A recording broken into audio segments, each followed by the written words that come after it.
সবসময় ক্লাসে। তো আমি একটা কথা সবসময় বলি যে দেখো, এই যে দেখো তোমার কিন্তু সামনের বছর ঠিক কিন্তু এসএসসি পরীক্ষা সময় মতো হয়ে যাবে। তো ওই সময় কিন্তু ভাই তোমার রেজাল্ট যদি কোনো না কোনো কারণে একটু খারাপ হয়ে যায়, তুমি কিন্তু কাউকে এটা বলে বোঝাতে পারবা না, এই জানিস আমি 1 মাস পড়িনি এই জন্য রেজাল্ট খারাপ হয়ে গেছে। তো মূল কথা হচ্ছে যেটা, পড়াশোনা এমন একটা জিনিস বা এমন একটা বিষয় যেটা সবসময় সমানভাবে হবে না, এটাই হচ্ছে ন্যাচারাল। হ্যাঁ, কিন্তু মূল বিষয় হচ্ছে যে তোমার ওই চিন্তা ভাবনাটার মধ্যে থাকতে হয়। সাপোজ মনে করো যে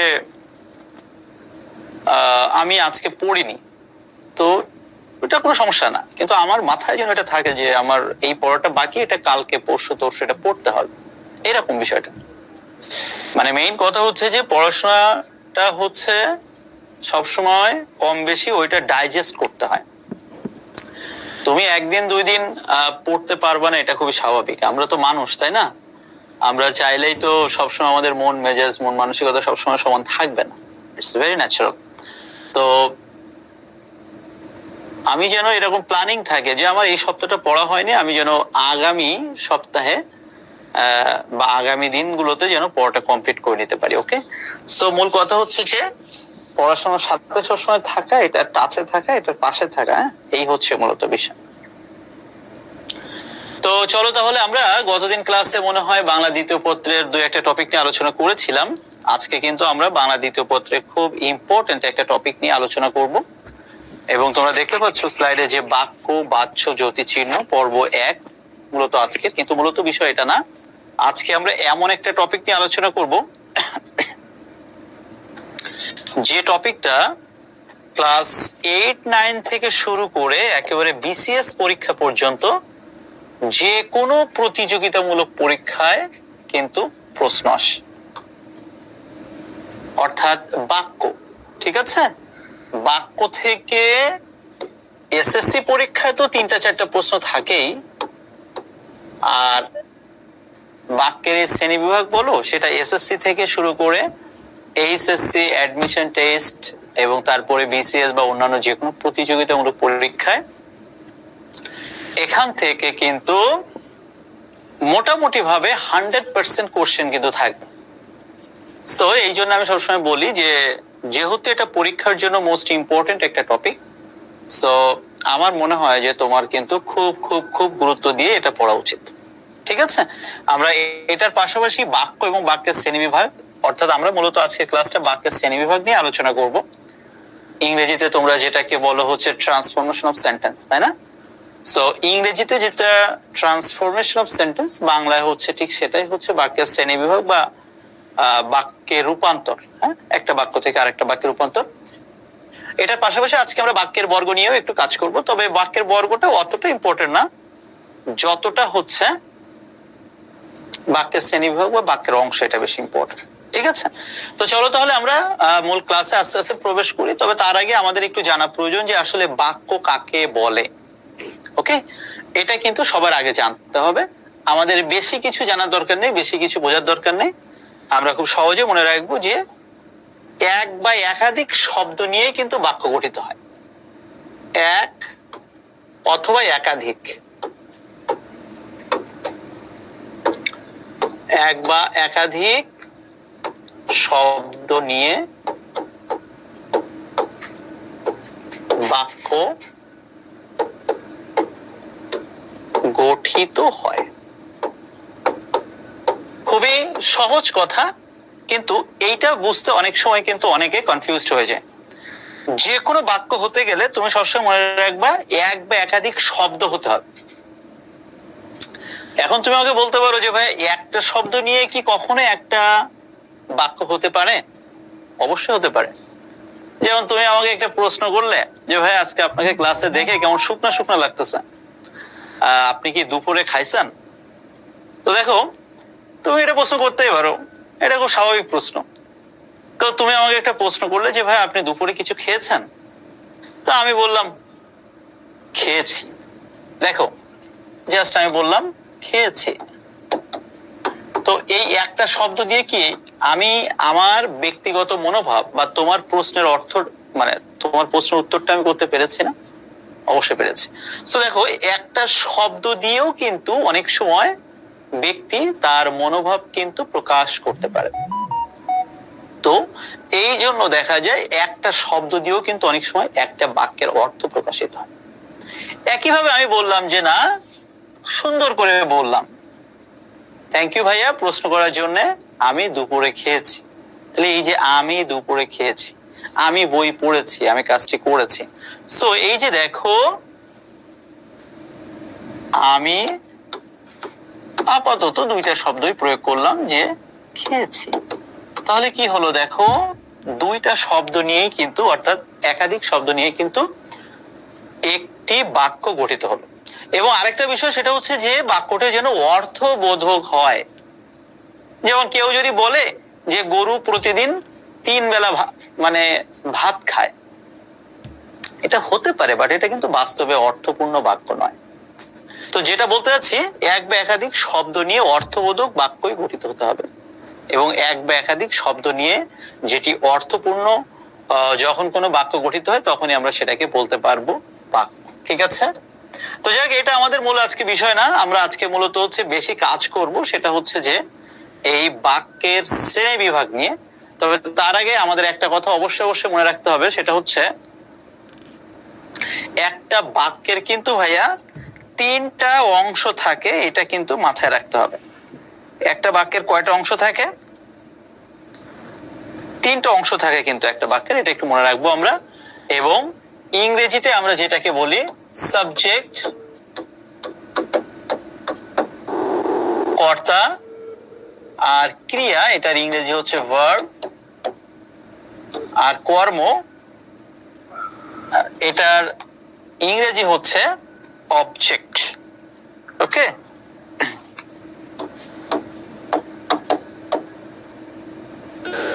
তো দেখো, আমরা কিন্তু ছোটবেলা থেকে এটা মনে হয় ইংরেজিতে, এটা তো আমরা হাজারবার মনে হয় শুনছি যে ইংরেজিতে সাধারণত দেখা যায় যে একটা বাক্য হতে গেলে প্রথমে সাবজেক্ট থাকা লাগে, তারপর ভার্ব থাকা লাগে, তারপর অবজেক্ট থাকা লাগে। আমার মনে হয় ছোটবেলা থেকে এটা আমরা মনে হয় হাজার বার শুনতে শুনতে আমাদের ব্রেন পুরো মুখস্থ হয়ে গেছে, কি তাই না? সো সাবজেক্ট থাকে, তারপরে ভার্ব থাকে, তারপর অবজেক্ট থাকে, এটা সাধারণত ইংরেজি একটা বাক্যে থাকে। তো কথা হচ্ছে যে ইংরেজিতে যদি সাবজেক্ট ভার্ব অবজেক্ট থাকতে পারে, তাহলে বাংলায় কেন কর্তা, কর্ম এবং ক্রিয়া এটা থাকতে পারবে না? It's same. আমি সবসময় একটা কথা বলি, সেটা হচ্ছে যে তোমাদেরকে মনে হয় 2 একবার বলছি যে বাংলা এবং ইংরেজি যে গ্রামার বা ব্যাকরণ যাই বলো না কেন, এটা কিন্তু আসলে ওই অর্থে কোনো পার্থক্যই নেই বলা যায় আর কি, জাস্ট খুব সামান্য কিছু পার্থক্য। তো এই যে একটা বিষয়, ইংরেজিতে যদি আমি বলি সাবজেক্ট ভার্ব অবজেক্ট, তাহলে বাংলায়ও ঠিক সেটাই। সাবজেক্টের বাংলা হচ্ছে কর্তা, অবজেক্টের বাংলা হচ্ছে কর্ম, এবং ভার্বের বাংলা হচ্ছে ক্রিয়া। জাস্ট এটা, নাথিং এলস। আমি কি বোঝাতে পারছি তোমাদেরকে? মেহেদি, একটু পানি খাওয়াতে বলতো, আমি এটা রেখে একটু রেখে আসছি।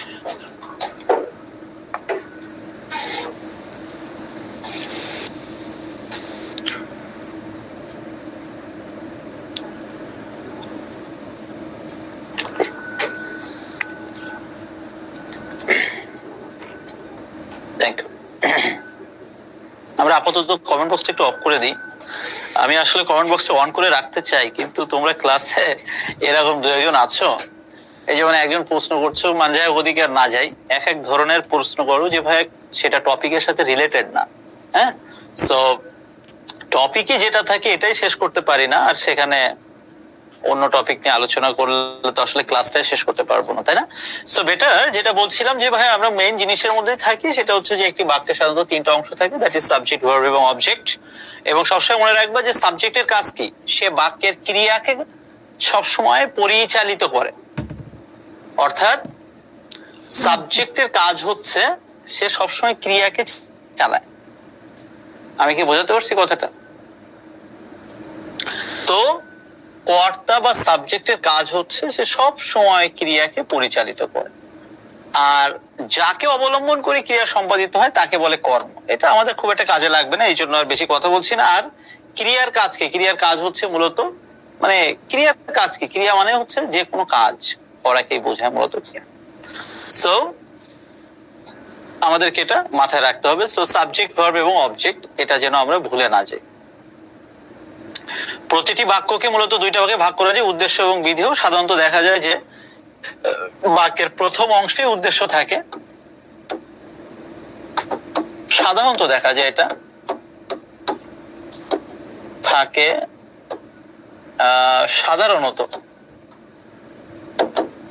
আর বিধেয় থাকে হচ্ছে সাধারণত বাক্যের শেষে। তো আমরা যখন উদ্দেশ্য এবং বিধেয় নিয়ে ডিটেলস কথা বলবো তখন এটা নিয়ে আরো ডিটেলস কথা বলা যাবে। আপাতত আমরা এটা মনে রাখি যে উদ্দেশ্য বাক্যের প্রথমে থাকে এবং বিধেয় থাকে বাক্যের শেষে। বাক্যের শ্রেণীবিভাগ সেটা হচ্ছে, আমরা এই জায়গাটা আমাদের পরীক্ষার জন্য মোস্ট ইম্পর্টেন্ট এবং এখান থেকে একাধিকবার পরীক্ষায় প্রশ্ন এসেছে। একাধিকবার কি, এমন কোনো বার পরীক্ষা নেই যে এসএসসি পরীক্ষা বলো, এইচএসসি পরীক্ষায় 100% এই বাক্যের রূপান্তর কিন্তু থাকবে। একটা কথা মনে রাখবা, তুমি এখন ক্লাস 10-এ বা এসএসসি পরীক্ষার উদ্দেশ্যে যা যা পড়ছো মোটামুটি 80% বা 90% কিন্তু ইন্টারমিডিয়েটে যে কাজে লাগবে। তো এই জন্য আমি সবসময় একটা কথা বলি যে তুমি যদি ক্লাস 10 বা এসএসসি পরীক্ষার এই সিলেবাসটা ভালোভাবে শেষ করতে পারো বা ভালোভাবে পড়াটা কমপ্লিট করতে পারো, তো অটোমেটিক ভাবে তুমি এইচএসসি পরীক্ষাও কিন্তু এগিয়ে থাকবা। আমি কি বোঝাতে পারছি তোমাদেরকে? তো এটা পড়াশোনার সবচেয়ে বড় একটা সুবিধা হচ্ছে এটা যে তুমি কোন একটা ক্লাসে কোন একটা বিষয় যদি ভালোভাবে আয়ত্ত করতে পারো, দেখা যায় যে পরবর্তী ক্লাসে যে ওইটা নিয়ে আর কিন্তু কোনো প্রেশার নেওয়া লাগে না। যেমন যে স্টুডেন্ট এখন এই সরল থেকে জটিল, জটিল থেকে যৌগিক এই বিষয়টা এখন ভালোভাবে আয়ত্ত করতে পারবে, এটা কিন্তু এসএসসি পরীক্ষা থেকে শুরু করে বারবার বলছে একেবারে ভবিষ্যতে যে কোনো প্রতিযোগিতামূলক পরীক্ষার জন্য অনেক বেশি ইম্পর্টেন্ট এবং অনেক বেশি কাজে লাগবে। আমি কি তোমাদেরকে বোঝাতে পারছি বিষয়গুলো? সো এই বিষয়টা মাথায় রাখতে হবে। অর্থাৎ গঠনগত দিক দিয়ে বাক্যকে 3 ভাগে ভাগ করা যায়, সরল বাক্য, জটিল বাক্য এবং যৌগিক বাক্য। আমরা প্রথমে যে কাজটা করব, এই সরল বাক্য, জটিল বাক্য, যৌগিক বাক্য কাকে বলে এই কনসেপ্টটা একটু ক্লিয়ার করব। তারপরে হচ্ছে এই বাক্যের রূপান্তরটা আমরা একটু বুঝবো একটু একটু করে, ঠিক আছে? এবং তোমাদেরকে রিকোয়েস্ট করবো আজকের ক্লাস শেষে তোমরা অবশ্যই তোমাদের যে টেক্সট বইটা রয়েছে টেক্সট বইটা সুন্দর করে পড়বে, ঠিক আছে? তো দেখো সরল বাক্য কাকে বলে, বেশি কিছু বোঝার দরকার নেই। একটি মাত্র সমাপিকা ক্রিয়া থাকে যে বাক্যে, সেটা হচ্ছে সরল বাক্য। মনে রাখবো আমরা যে বাক্যে একটি মাত্র সাবজেক্ট, আমি যদি এটাকে আরো ইজি করি, একটা সাবজেক্ট এবং একটা ভার্ব, এবং ভার্বটা হবে মূলত ফাইনাইট ভার্ব। দেখো তোমরা কিন্তু ইংরেজিতে যখন ট্রান্সফরমেশন অফ সেন্টেন্স করো, তোমরা কিন্তু এই ধরনের বাক্য বা এই ধরনের মানে আমি কি বলবো, এই ধরনের কথা অহরহ সবসময় শুনে তোমরা অভ্যস্ত যে সিম্পল সেন্টেন্স হতে হলে সবসময় কি হতে হবে, একটা সাবজেক্ট এবং একটা ভার্ব। তো দেখো সেই কথাটাই বলা হচ্ছে ইংরেজিতে, যেটাকে বলা হয় ফাইনাইট ভার্ব, বাংলায় জাস্ট সেটাকে বলা হয় সমাপিকা ক্রিয়া। আমি কি বোঝাতে পারলাম? তাহলে ইংরেজিতে যেটা ফাইনাইট ভার্ব, বাংলায় হচ্ছে সেটাই সমাপিকা ক্রিয়া। এখন কথা হচ্ছে যে সমাপিকা ক্রিয়া কাকে বলে। যাদের এখানে কনসেপ্ট ক্লিয়ার না, আজকে শেষবারের মতো বুঝে নাও, এই টপিক নিয়ে কিন্তু বারবার কথা বলা যাবে না। এবং আমি মনে করি যে আমার ক্লাসে যদি তুমি টপিকগুলো ক্লিয়ার না করতে পারো, কনসেপ্ট ক্লিয়ার না করতে পারো, তাহলে তোমার পক্ষে বই পড়ে বোঝাটা অনেক কষ্ট হয়ে যাবে। বুঝতে পারছো? সো খুব মনোযোগ দিয়ে কথাগুলো শুনতে হবে। সমাপিকা ক্রিয়া কাকে বলে? সমাপিকা ক্রিয়া হচ্ছে এটাই যে ক্রিয়া দ্বারা বাক্যের অর্থ পরিসমাপ্ত হয়, বা যে ক্রিয়া দ্বারা বাক্যের অর্থ স্পষ্টভাবে বোঝা যায়। এই পৃথিবীতে হাজার হাজার ক্রিয়া রয়েছে, কিন্তু সব ক্রিয়া দ্বারাই কিন্তু বাক্যের অর্থ স্পষ্ট হয় না, বাক্যের অর্থ পরিষ্কারভাবে বোঝা যায় না। তাহলে যে ক্রিয়া দ্বারা বাক্যের অর্থ স্পষ্ট হয়ে বোঝা যায় বা বাক্যের অর্থ পরিসমাপ্ত হয়, সেটাই হচ্ছে মূলত সমাপিকা ক্রিয়া। আমি কি বোঝাতে পারছি? অর্থাৎ আমি যদি এটাকে আরো সহজে বলি, যে ক্রিয়া দ্বারা বাক্যের অর্থ সমাপ্ত হয় এবং যে ক্রিয়া বাক্যের অর্থ পরিপূর্ণরূপে প্রকাশ করে, সেটা হচ্ছে সমাপিকা ক্রিয়া। আর সরল বাক্যটা কি বলছি ভাই? তাহলে একটা সাবজেক্ট থাকবে এবং অবশ্যই অবশ্যই একটা সমাপিকা ক্রিয়া থাকতে হবে। যদি সমাপিকা ক্রিয়া না থাকে তাহলে সেটা সরল বাক্য হবে না। ক্লিয়ার? তো বিষয়টা হচ্ছে এই, একটা সরল বাক্য হতে হলে অবশ্যই অবশ্যই কি হতে হবে? একটা সমাপিকা ক্রিয়া এবং অবশ্যই একটা সাবজেক্ট, অর্থাৎ ইংরেজিতে আমরা যেটাকে বললাম একটা সাবজেক্ট এবং একটা ফাইনাইট ভার্ব থাকতে হবে। আমি কি বোঝাতে পারছি তোমাদেরকে? Thank you. আচ্ছা ভাই, জাস্ট একটা মিনিট একটু সময় আমি তোমাদের কাছে চেয়ে নিচ্ছি। জাস্ট 1 মিনিট পরে আমি আবার তোমাদের সাথে জয়েন করছি।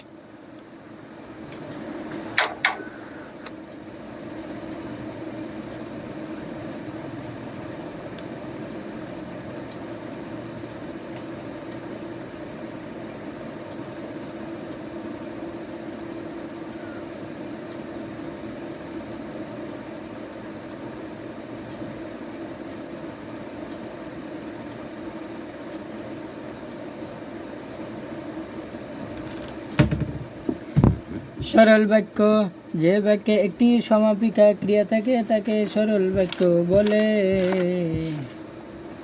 বাক্যের অংশ শ্রেণী বিভাগ, এক বা একাধিক শব্দ দিয়ে গঠিত পূর্ণ অর্থবোধক ভাষিক একককে বাক্য বলে। বাক্য দিয়ে বক্তার মনের ভাব সম্পূর্ণ প্রকাশিত হয়, যেমন সজল ও লতা বই পড়ে, এটি একটি বাক্য। 5টি শব্দ দিয়ে গঠিত এই বাক্যে বক্তার মনের ভাব পুরোপুরি প্রকাশিত হয়েছে।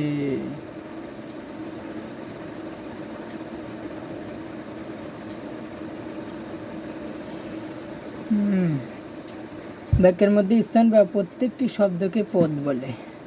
বাক্যের মধ্যে স্থান পাওয়া প্রত্যেকটি শব্দকে পদ বলে। এদিক দিয়ে পদ ওকে, 1 মিনিট সময় চেয়ে নিয়েছিলাম তোমাদের কাছ থেকে এবং আমার মনে হয় যে 1 মিনিট সময় শেষ। ওকে, আসলে টেকনোলজিক্যাল অনেক বিষয় থাকে, তো তোমরা বুঝো যে অনেক সময় অনেক ইস্যুস তৈরি হয় হঠাৎ করে। আমি ভাবলাম যে 1 মিনিট একটু ব্রেক নিয়ে বিষয়টা ইজি করে ফেলে। তো যাই হোক ভাই, যেটা বলছিলাম, সো সরল বাক্য কি হলো? একটা সাবজেক্ট এবং একটা ফাইনাইট ভার্ব। এই একটা কথা মনে হয় 10 বার বললাম, সো এটা নিয়ে আর বেশি কথা বলতে যাচ্ছি না। একটা সাবজেক্ট এবং একটা ফাইনাইট ভার্ব, অর্থাৎ অবশ্যই একটা সমাপিকা ক্রিয়া এবং একটা সাবজেক্ট থাকলে মূলত সেটা সরল বাক্য। Concept clear? Thank you. তাহলে এটা হচ্ছে ভাই সরল বাক্য। এবার জটিল বাক্য কাকে বলে? এটা আসলে জায়গা থাকলে ভাই আমি আর একটু ডিটেলস বুঝাতাম, তো আপাতত আর বেশি প্রয়োজন নেই, এটা যথেষ্ট। তো জটিল বাক্যটা কাকে বলে? জটিল বাক্য হচ্ছে ইংরেজিতে আমরা যেটাকে বলি কমপ্লেক্স সেন্টেন্স। কমপ্লেক্স সেন্টেন্স কাকে বলে? দেখো ভাই, জাস্ট এক্সাম্পলটা আমরা পরে যাব, আগে দেখো তোমার স্লাইডে যেটা বলা হয়েছে এটা আগে একটু দেখো, তারপরে আমি আমার মতো বুঝিয়ে দিচ্ছি। একটি মূল বাক্যের অধীনে এক বা একাধিক আশ্রিত বাক্য। সহজ কথা হচ্ছে এই বিষয়গুলো একটু মানে কমন সেন্স দিয়ে বুঝতে হয়। যেমন ভাই, আমি তোমাকে বললাম যে যদি তুমি আসো, তোমাকে নিয়ে আজকে সন্ধ্যাবেলায় আইসক্রিম খাবো, বা যদি তুমি আসো আমরা দুইজন মিলে পড়তে বসবো। তাহলে দেখো, এই যে আমি বললাম আইসক্রিম খাবো বা ফুচকা খাবো বা পড়তে বসবো বা যাই করি, এই জিনিসটা কি মানে একটা শর্তের উপরে কি আরেকটা শর্ত নির্ভরশীল না? এবং খুব ঠান্ডা মাথায় চিন্তা করে দেখো, একটা বাক্যের উপরে বা একটা বাক্যের অধীনে কিন্তু আর একটা বাক্য নির্ভর করে গড়ে ওঠে। যেমন আমি বললাম যে যদি তুমি আসো তাহলে আমরা আজকে স্কুলে যাব।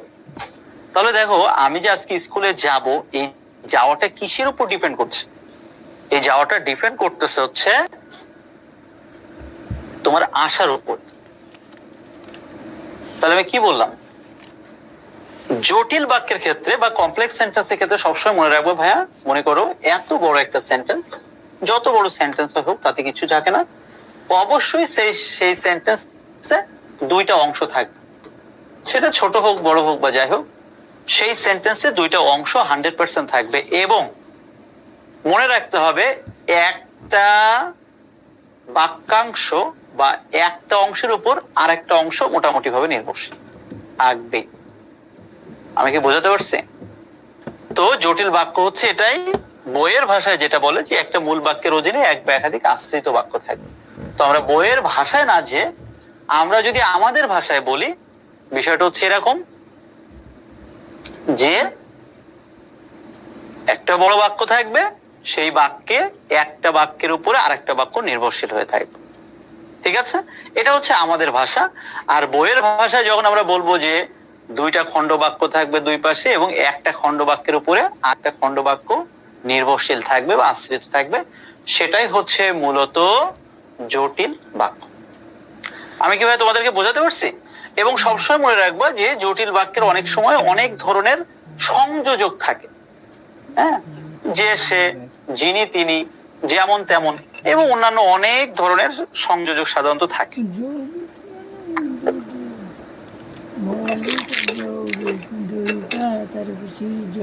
আমি কি বোঝাতে পারছি ভাই তোমাদের বিষয়টা?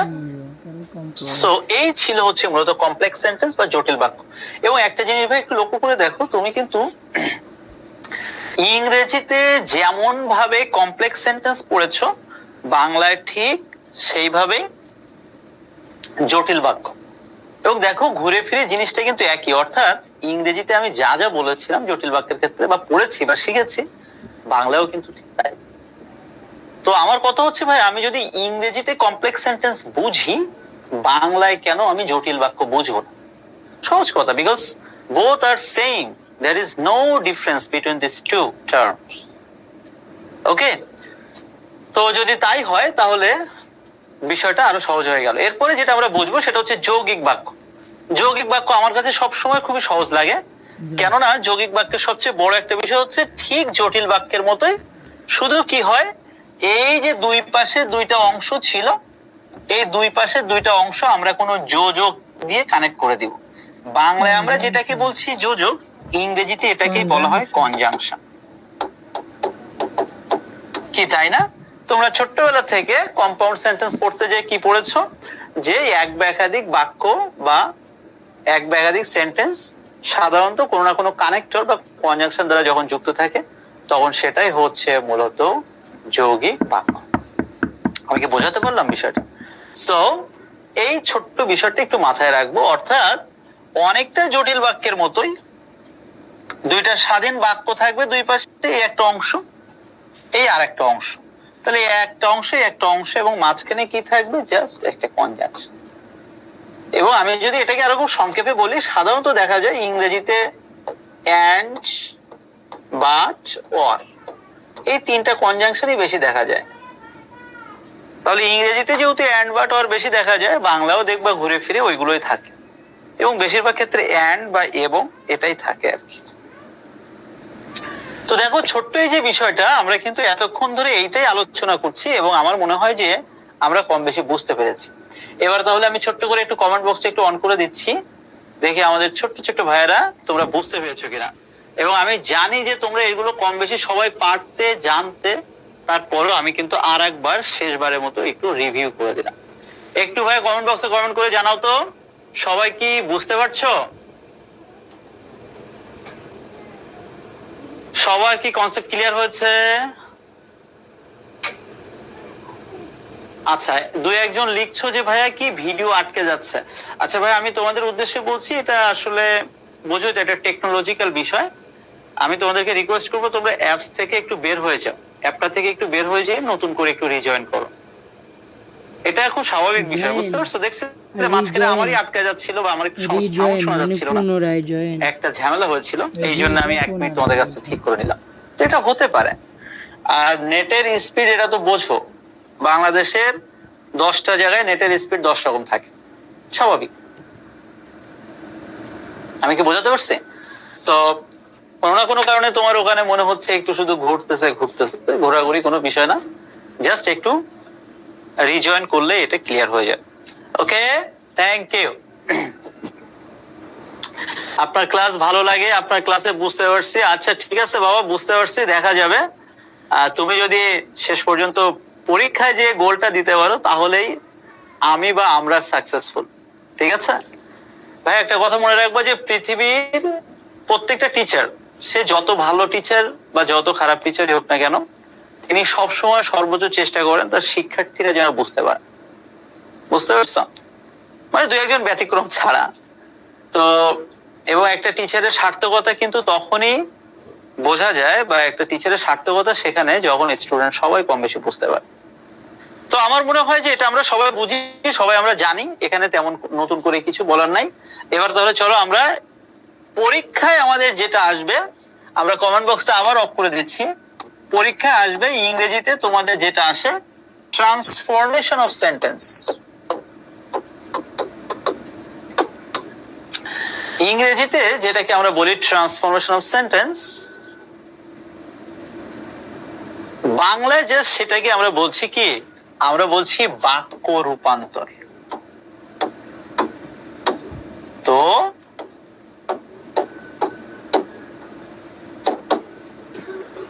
আমি একইভাবে বলবো যে আমি ইংরেজিতে যদি ট্রান্সফরমেশন অফ সেন্টেন্স বুঝি, তাহলে বাংলায় কেন পারবো না?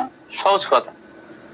এমন কথা হচ্ছে যে ভাই আমি কেন পারি না, এই না পারার মূল কারণ হচ্ছে যে তুমি ছোট্টবেলা থেকে ভাই ইংরেজি প্র্যাকটিস করে করে করে করে অভ্যস্ত,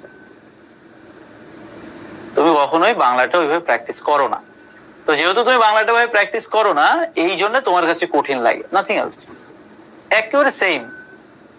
এবং আমার কাছে মনে হয় তোমরা কম বেশি এই মুহূর্তে যারা ক্লাসে উপস্থিত আছো, আমি এটা বিশ্বাস করি যে ক্লাসের মিনিমাম 90% স্টুডেন্ট তোমরা ইংরেজিতে ট্রান্সফরমেশন সেন্টেন্সটা ভালো বা মোটামুটি পারো।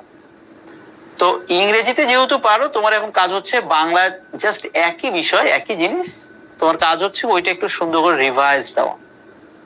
রিভাইজ মানে কি, যে ইংরেজিতে এটা আছে, বাংলায় দেখি এই সেন্টেন্সটার চেহারাটা কেমন।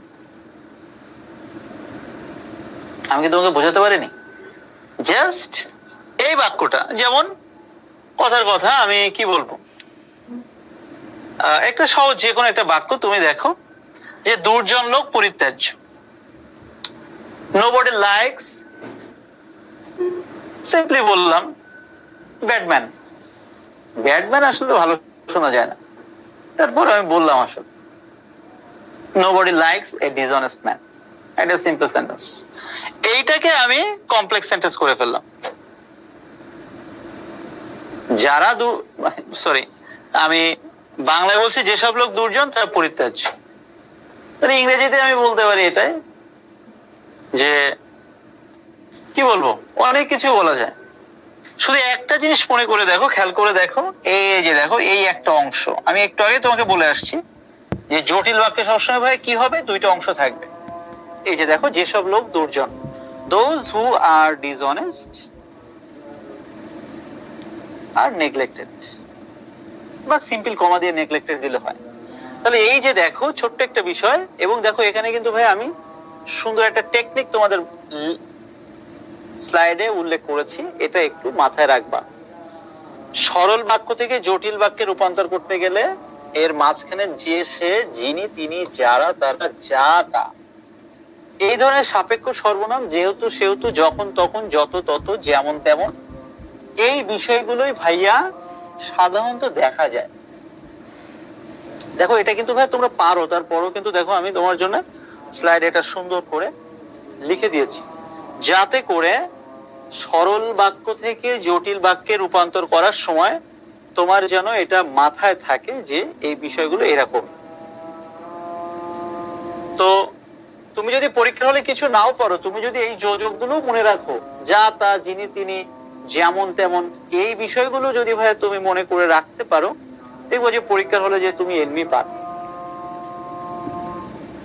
কি বুঝতে পারছো ভাই? মানে মেইন কথা হচ্ছে যে it's very simple, just try to implement your common sense, and I always say that common sense is a sense which is really very uncommon to all. কি কথা বুঝতে পারতেছো? দেখবা যে কমন সেন্স হচ্ছে এমন একটা সেন্স, বেশিরভাগ মানুষের মধ্যে কিন্তু এটা দেখা যায়। যাদের মধ্যে কমন সেন্স ভালো, দেখবা তারা এমনিতে অনেক কিছু পারে। যেমন দুদিন পরে যখন ভাই অ্যাডমিশন টেস্ট দিতে যাবা, তুমি লক্ষ্য করে দেখবা যে তোমার অনেক ফ্রেন্ড তুমি দেখবা আশেপাশে দিন রাত পড়ার টেবিলে বসে থাকে, তারা চান্স পায় না অনেকেই। আবার অনেকে দেখবে যে কখন পড়ে এটাই টের পাওয়া যায় না, অথচ দেখবে অ্যাডমিশনে বা যে কোনো পরীক্ষায় অনেক ভালো করছে। এটা কারণ কি জানো? এটার অনেকগুলোই কারণ, তার মধ্যে বড় একটা কারণ কিন্তু এই কমন সেন্স। তুমি যত ভালো প্রিপারেশন নিয়ে পরীক্ষার হলে যাও না কেন, পরীক্ষার হলে যে তোমার কমন সেন্স কাজে লাগাতে হবে, পরিশ্রম করতে হবে, স্ট্র্যাটেজিক হতে হবে, সবকিছু হতে হবে, পাশাপাশি কমন সেন্সও থাকতে হবে। পরীক্ষায় দেখবে তুমি একটা প্রশ্ন পড়ে গেছো জাস্ট সোজা একটা বাক্যে, পরীক্ষায় জাস্ট ওই প্রশ্নটা আসছে, জাস্ট একটু ঘুরায়, এদিকে না দিয়ে এদিকে ঘুরায় দিচ্ছে, দেখার সাথে সাথে সব হার্ট অ্যাটাক করে, আরে বাবা রে, আমি এই প্রশ্ন জীবনেও দেখি, আমাকে দিয়ে হবে না। কিন্তু ও যদি একটু ঠান্ডা মাথায় চিন্তা ভাবনা করে অ্যান্সার করে, তাহলে কিন্তু দেখা যায় যে ও কিন্তু আসলে উত্তর করতে পারছে। এই জন্য আমি বলছি যে ছোট ছোট বিষয়গুলো একটু গুরুত্ব দিতে হবে।